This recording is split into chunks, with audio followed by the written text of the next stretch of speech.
Hi, friends. So today we are reading again, and in class 3 we've been reading this book. Wayside School is Falling Down, and so today I am going to read some chapters from this book for us. So make sure you're following along, listening up, because it's really good stuff that happens today, alright? So, chapter 10, Music. Benjamin still hadn't told anybody he wasn't Mark Miller. His grades had never been better. Mark Miller is a lot smarter than Benjamin Nushmut, he thought. When they chose up teams for kickball, he was always the first one picked. Mark Miller is a better kicker than Benjamin Nushmut, he realized.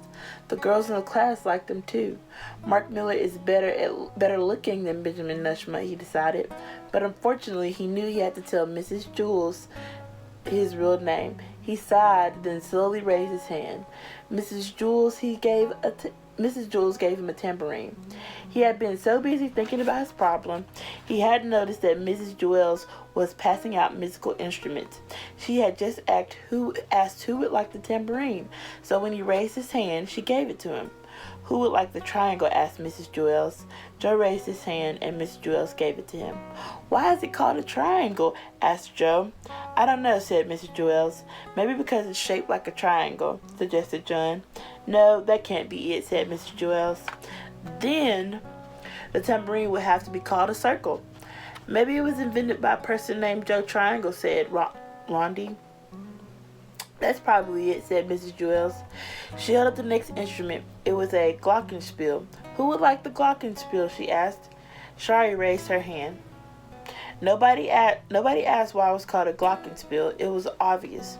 Mrs. Jules gave the bells to Stephen. Why are they called bells? He asked. Nobody knew. Joy got the bongo drums. Tot got the bass drum. Jenny snared the snare drum.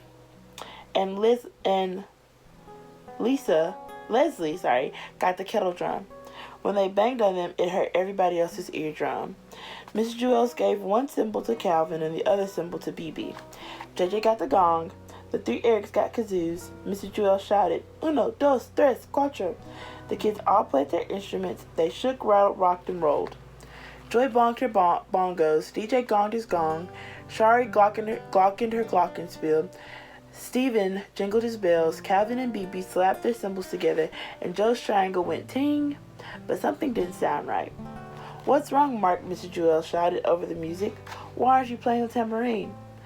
My name's not Mark, said Benjamin. It's Benjamin Nushmut. I'm sorry for not telling you before. What? Asked Mrs. Jules. I can't hear you. My name isn't Mark, he said. It's Benjamin.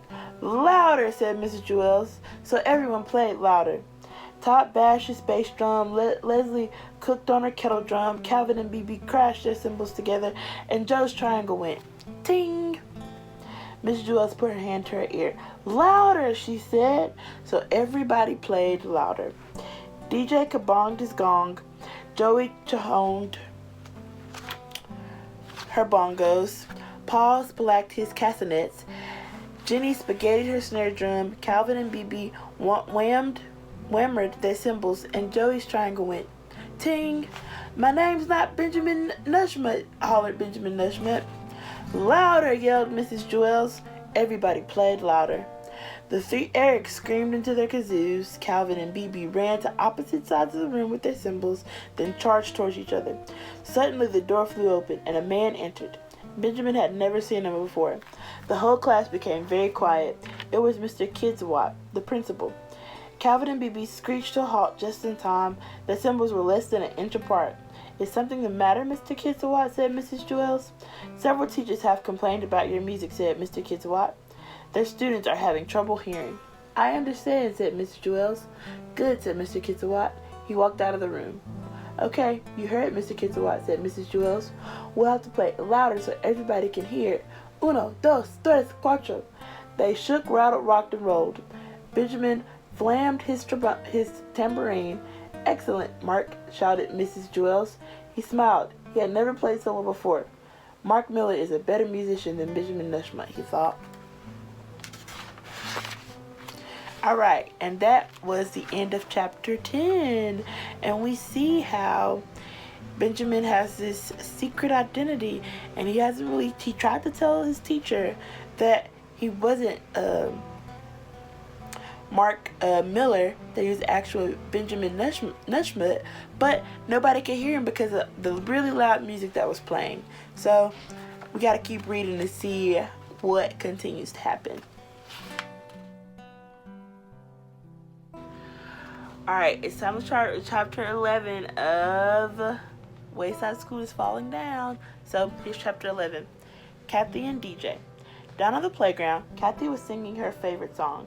Wayside School is falling down, falling down, falling down. Wayside School is falling down, my fair lady.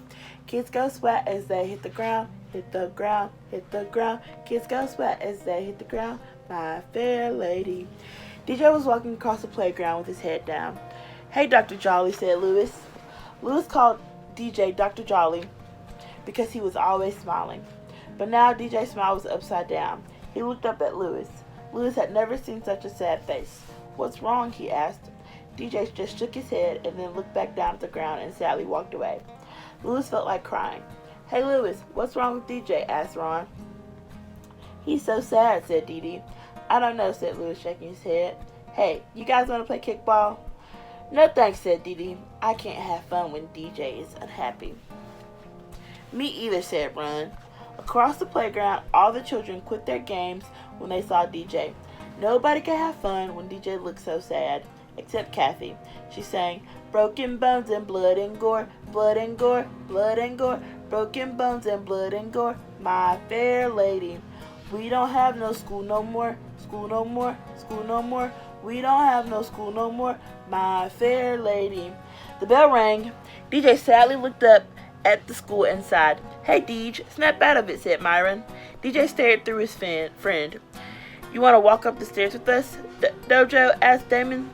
DJ shook his head. I need to be alone, he mumbled. Damon and Myron looked at each other. They stared up the stairs, leaving their sad friend behind. DJ headed on up, but stopped halfway between the 9th and the 10th floors and sat down. He lowered his face into his hands and cried. A moment later, someone burst out laughing. DJ opened his eyes and saw Kathy standing over him. You shouldn't sit on the stairs, dumb jerk, said Kathy with glee. I almost kicked you in the head. Kathy always called DJ dumb jerk. She didn't like DJ because he was always smiling. Now she was glad to see him so sad. Hey, hi, Kathy, said DJ. She plopped down on the stair next to him. What happened? She asked. Did your dog die? She laughed. DJ shook his head. Are your parents getting a divorce? She asked. Hopefully. Did your house burn down? No, said DJ. My great-grandfather gave me a gold watch. It was over 100 years old. I brought it to school today and... You lost it, Kathy exclaimed with delight. DJ sadly nodded. Kathy laughed. Oh boy, are you going to get in trouble? She rubbed her hands together. Your parents will ground you forever. No, my parents never punish me, said DJ. They know I learned from my mistakes. Oh, said Kathy, a little disappointed.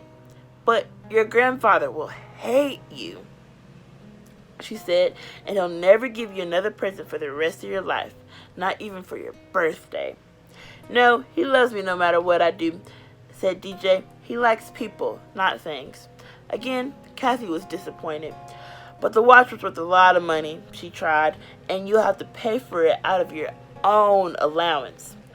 She laughed triumphantly, sure she had gotten him this time. I don't get an allowance, said DJ. I don't like money.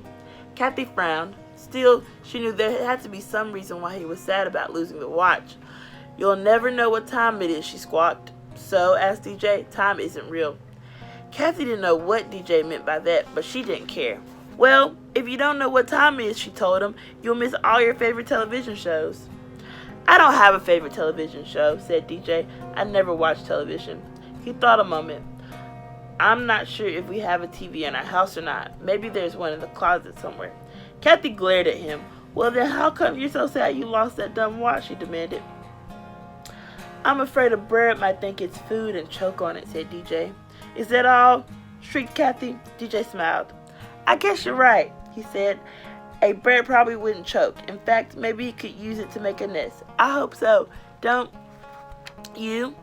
He hopped to his feet. Thanks for talking to me, Kathy. I feel a lot better now. You're a good friend.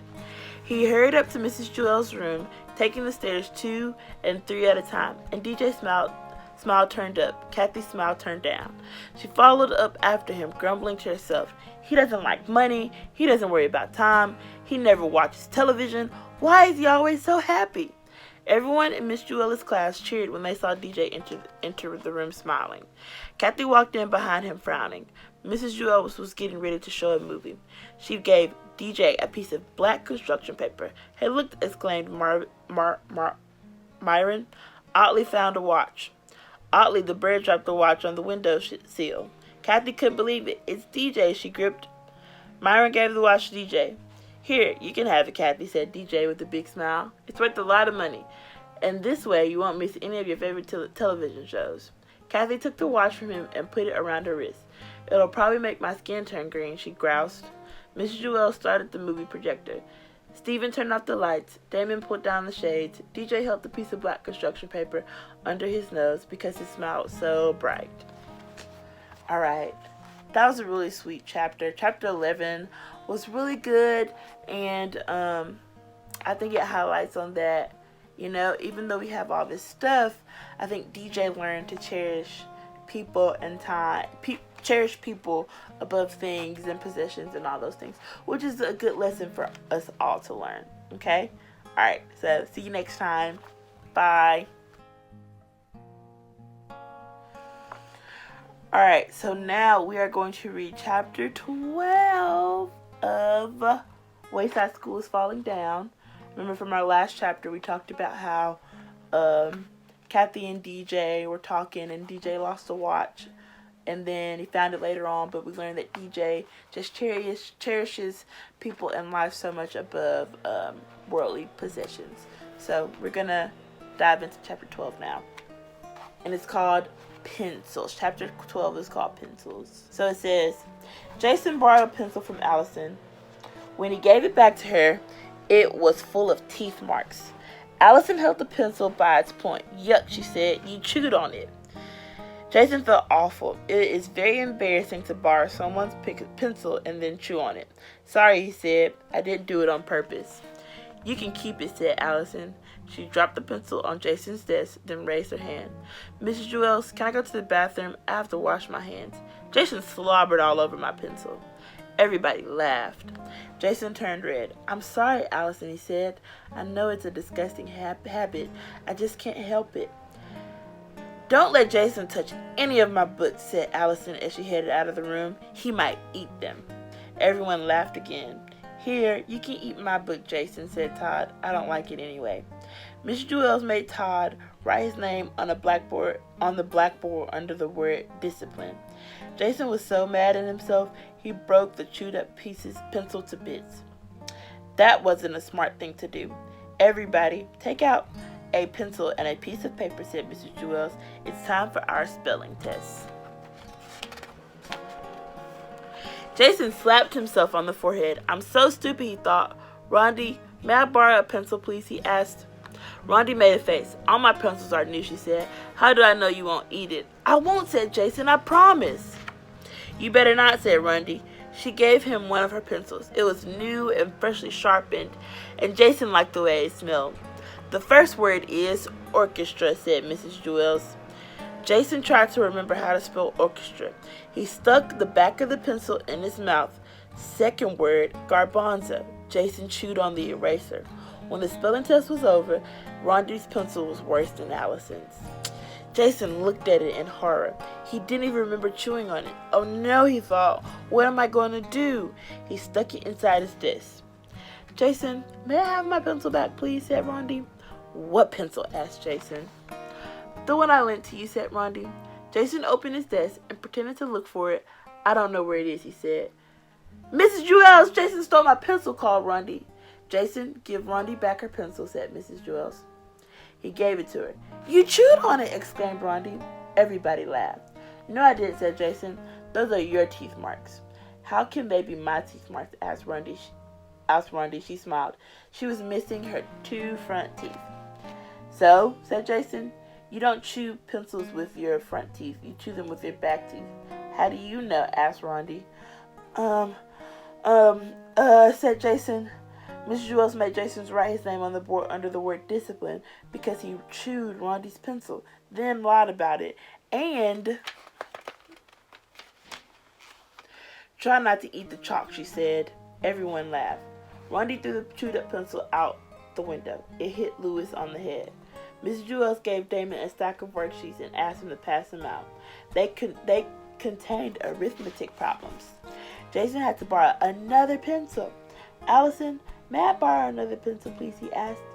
Eat my socks, said Allison. That wasn't such a bad idea, Jason realized. If he stuffed a sock in his mouth, he wouldn't be able to chew a pencil. Myron looked at his worksheet. I don't feel like doing this stuff, he said. Here, Jason, you can have my pencil. Thanks, Myron, said Jason. I promise not to chew it. He hoped he'd be able to keep his promise. He thought about asking Mrs. Jewels for a Tootsie Roll Pop. If I'm sucking on that, I won't chew Myron's pencil, and a Tootsie Roll Pop would probably taste better than Allison's socks. He didn't know for sure because he had never tasted Allison's socks. But before he could ask Mrs. Jewels called him. Jason, will you come here for a moment, she said. I think I know how to keep you from chewing pencils. Jason smiled as he walked up to her desk. I like the purple ones, he told her, but Mrs. Jewels didn't give him a Tootsie Roll Pop. Instead, she taped his mouth shut with heavy-duty masking tape. She had to use a lot of tape because Jason had the second biggest mouth in the class. There, she said. Jason started back to his seat. Aren't you even going to say thank you? Asked Mrs. Jewels. Said Jason. You're welcome, said Mrs. Jewels. Hey, Jason, teased Allison. You look like a mummy. Don't sneeze, said Rondi. You'll blow your head off. They both laughed.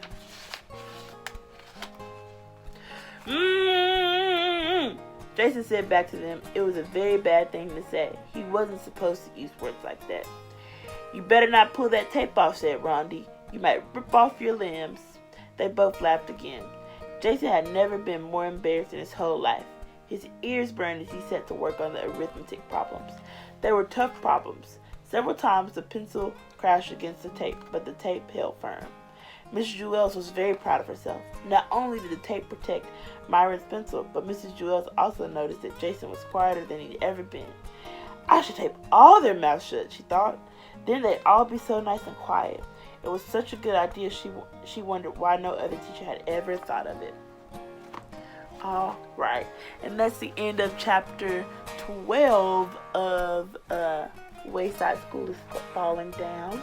And we see, some Jason can't stop chewing pencils, right?